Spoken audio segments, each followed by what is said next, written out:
Sheriff Abdalla, thank you for sitting down with us today. It's important that you have the opportunity to give your message, your speech to Jefferson County residents as to why you should serve as their sheriff once again. Well, I feel that my record speaks for itself. When I ran for office and got elected, I promised to go after those people that hurt our children and to go after people that victimize our senior citizens. And I've done that. We've arrested over 350 people sexually abusing our children in Jefferson County. That's a lot. We investigated over 800 cases. About 450 of those individuals came with an attorney or refused to talk to us. In all those cases, not one was a stranger. Family members, mom's boyfriend, grandpa, dad. And I'm going to continue to do that. I've always been about kids. That's what I've been about, children. How many places we went to, we rescued kids from living in filth. Today, this week, we went to a location, filth. The baby's a month and a half old. 2 weeks ago, we had to go to 2 different houses. We removed, I think, 5 children. Those kids don't have a choice. They're forced to live like that. As long as I'm the sheriff, I'm going to try to get those kids out of those types of situations. For however long they may be out of there, I don't know. A lot of times they're put back into the situation, and that causes problems too for me, just thinking about, we take a child out and put him in a good place, and then after a month or so, they're going back into the same situation. So, but my record speaks for itself. We've had over 43 murders maybe in Jefferson County, and I solved them. And I say I, normally I only say we, but I'm the one that handled every murder case. For the simple reason, if something went wrong, I'll take the responsibility. I'm not going to blame a deputy. I assisted Sheriff Miller in Harrison County in 2 homicides that were solved where the individual shot 2 brothers that were hunting during the deer season. And I assisted Sheriff McCourt in Belmont County in solving 2 homicides. And just 2 years ago, we solved a case that was 40 years old in Jefferson County. This guy was a serial killer. He killed 3 people in Jefferson County. He's suspect in 2 in Harrison County and suspect in 2 in Cleveland. When I came into office, that's one of the first things I did was try to go into that cold case. And it took a long time. We had to interview people. We've traveled all over. And finally, we were successful. The jury found him guilty of 2 counts of murder. He was charged with 3. On a 3rd one, 10 jurors thought he was guilty. 2 thought that there was enough information there. They had some reasonable doubt. Now, he was offered a deal before sentencing. This is how long he's going to be sentenced. And he refused to take a deal. That night, he's calling his wife and telling her, I want you to get a hold of the AG. I want you to get a hold of the prosecutor, my attorney. They want to know where Bob Scott is. I'll show them where Bob Scott. Bob Scott's body never has been found to this day. And he was a prime suspect. But if there's any doubt in my mind that he didn't kill Bob Scott, he removed all doubt when he's telling his wife, now he's ready to show us where this man is buried. So they used to say you can get away with murder in Jefferson County. Well, no longer. And years ago, there was a homicide, and I mentioned, I thank God. And I do thank God for being able to give me the knowledge how to solve a case, guide me in the right direction, and I've been successful. When I see a victim, whether it's a child, and we've had 7 or 8 children that have been murdered in this county, and loved ones, I look and I ask myself a question. If that loved one was mine, belonged to me, what would I expect out of law enforcement? I'd expect them to drop everything they're doing and try to solve this case. And my job's 24 hours a day. I mean, in 2013, 2014, and up until 2015, I worked in the city of Steubenville on a hilltop every other day between 10 at night until 3 and 4 in the morning, try to slow down the shootings that were going on. I wanted visibility in that area. You rode with me one night, and I continue to do that. My routine, especially in the summertime, if I come in my office 6, 7 hours a day, I go home, I work in my garden, do my lawn work, whatever, then I'm back out at night. And I don't have a problem with that. If my being out there will cause people to have peace of mind just seeing a cruiser in the area, then that's what I'm going to continue to do. And, you know, since I've been a sheriff, we've raised money for kids at Christmas time to get toys for the children. We provided money and food to Urban Mission, Salvation Army. That's not part of my duties, but it doesn't cost me anything to do that. You know, when I see a person that's down and out, you know, we try to help them. And most people don't need a handout, they just need a hand up. And we've traveled probably last year between 350 and 400,000 miles in Jefferson County. There was an issue about me putting up a note saying I only want one deputy to respond to a call. If the call's not an emergency, why send 2 deputies? Why waste taxpayers' money in burning up the gas? If it's an emergency situation, there'll be 2 deputies, maybe 3 deputies, and I'll be responding a lot of times. So, you know, I'm just trying to save the money. I've tried to work within my budget, and it's always been a struggle trying to stay within the budget because I'm on my department. We can't give you a good budget because I don't know what it's going to cost me throughout the year. If a gentleman's brought in there for a murder charge and has a heart attack and needs open heart surgery, I have to pay the bill. A lot of people have to go to the hospital. They're not a serious criminal, so what we'll do, we'll release them, have their surgery, do whatever has to happen, and then we'll bring them back in a week or 2 after they've had surgery. But it's tough to form a budget and try to live with what you don't know what's down the road, whether this person's going to have problems, illnesses, and what have you. So, and it's been a pleasure for me working for the people of Jefferson County. I know the people in the south end of the county remember what I did whenever we had the floods. And we had some serious floods back in the 90s and then in the early 2000. I mean, people lost their homes. Newtown, terrible. Glen Robbins, terrible. Dillonville, Adena. And I was there every day. In fact, I moved my office down there, so to say, in my car, where people would open up their home, letting me use their home. Opened up their kitchens where the Salvation Army was bringing food and what have you. Dorothy Morelli down in Glen Robbins probably put more food out in the Salvation Army. But I never left those people. And a lot of disasters, help will come and then 2 or 3 days later people disappear.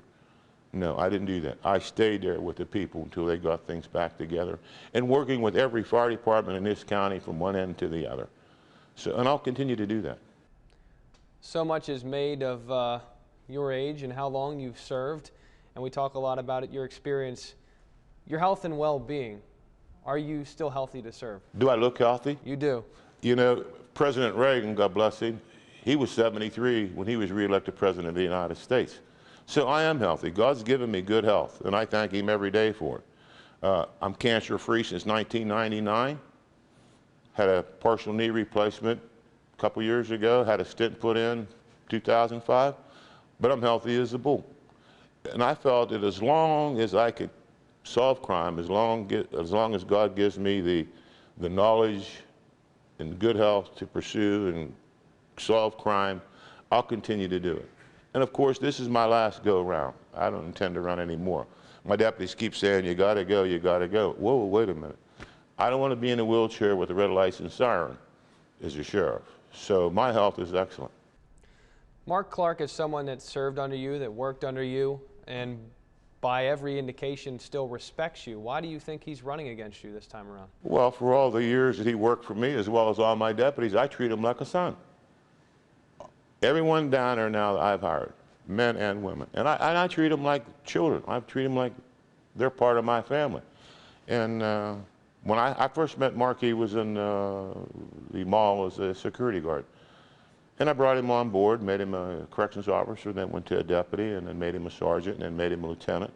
Paid him more money just to do the concealed permits, and now he thinks that because I put a sign up saying there's only one car to respond, that upsets him, so he's run against me. But I don't mind that, you know, that's okay. He has a right to do that, and I still consider him as a good friend, and I love him like a son. I mean, I know he's went through some problems. He had a problem with his foot last year, and I think if it wasn't for me, they'd probably cut it off. He hobbled around down that sheriff's department with that foot for months. In fact, we made a joke. He cut styrofoam, shape of a sole of a shoe, and then put a hole in the middle of it, and then wrapped it with black tape and duct tape. And that's how he was hobbling around. And I finally told him that day, listen, if you don't go to the hospital, I'm going to load you in a car and force you to go. Well, he did go, and he ended up having Murphy on that foot. And finally, he got better. Now, he had to remove a toe. But I always liked Mark, and still to this day. We talk about being sheriff and all that comes with, from the budgeting to the staffing to the crime solving. In your mind, what is the hardest part about being sheriff? For me, walking away after we solve a case where it involves a young child. I mean, we've had children murdered. And one was starved to death. One was shot to death. Several were beaten to death. And I could lay down in my bed tonight and close my eyes, and I could still see these kids. I just can't shake it. You know, I've been in the Army. I served in Vietnam. I've handled car accidents and drownings and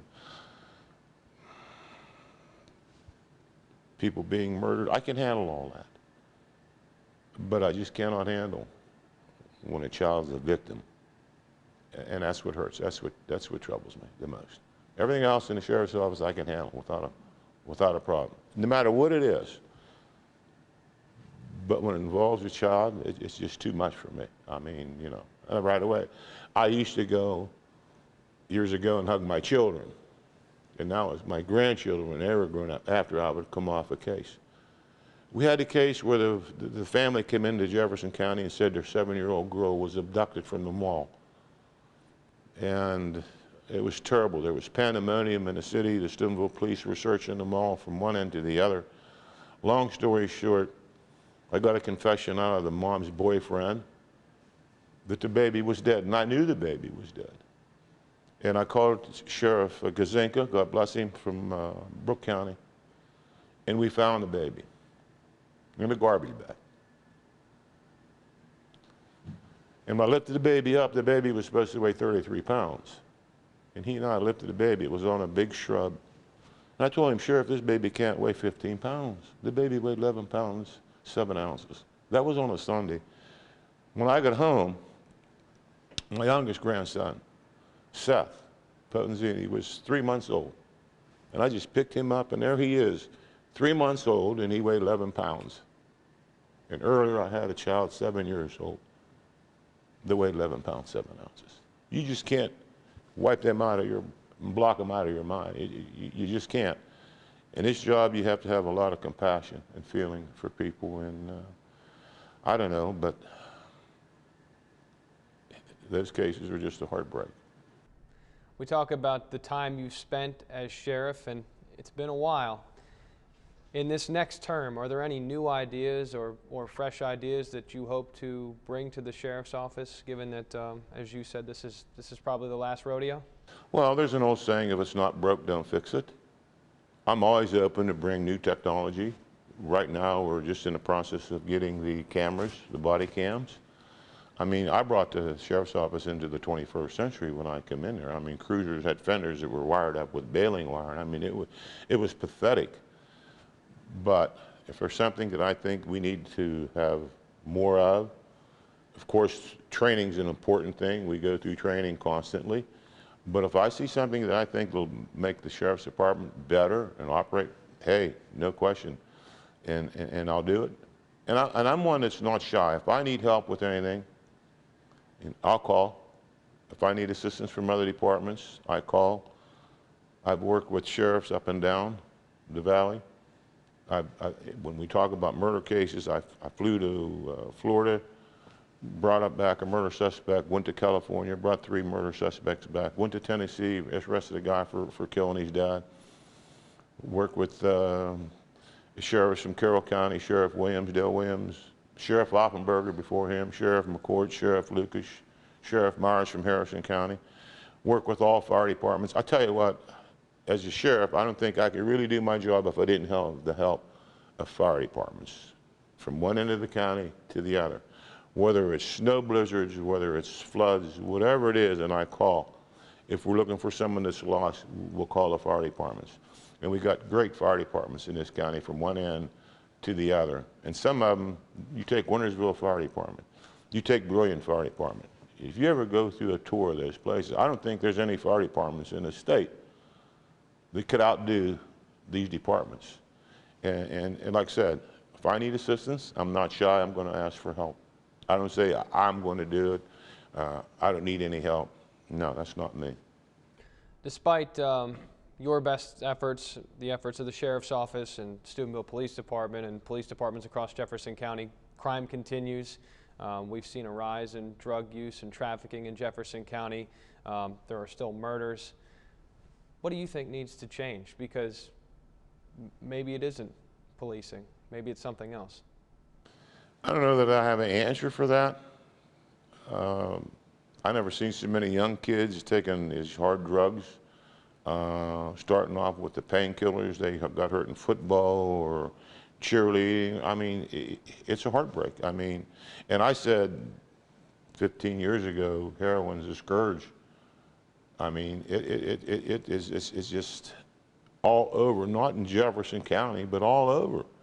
And we've got a great task force. And by the way, I started the first task force in Jefferson County. There wasn't ever one. I assigned 2 men to the department in 1985, and we were the only task force up until 1991, 1992, when the city of Steubenville brought 2 people on board.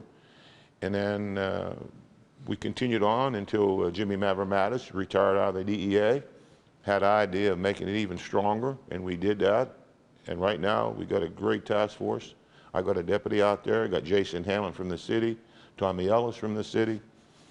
We got BCI working with us. We're all working together. I mean, the criminals have no boundaries.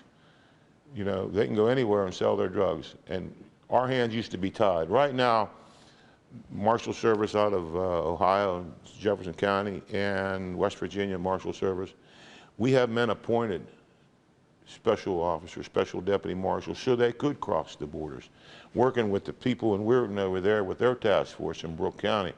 I think we've done an awesome job, and I say we, and we have done an awesome job. I know from 1985 up until 2000, well over 1,000 people had been arrested for selling drugs in Jefferson County, and they get their convictions as well. But to answer your question, I don't know if I could really answer it, because no matter how much public awareness is out there, people still don't pay attention.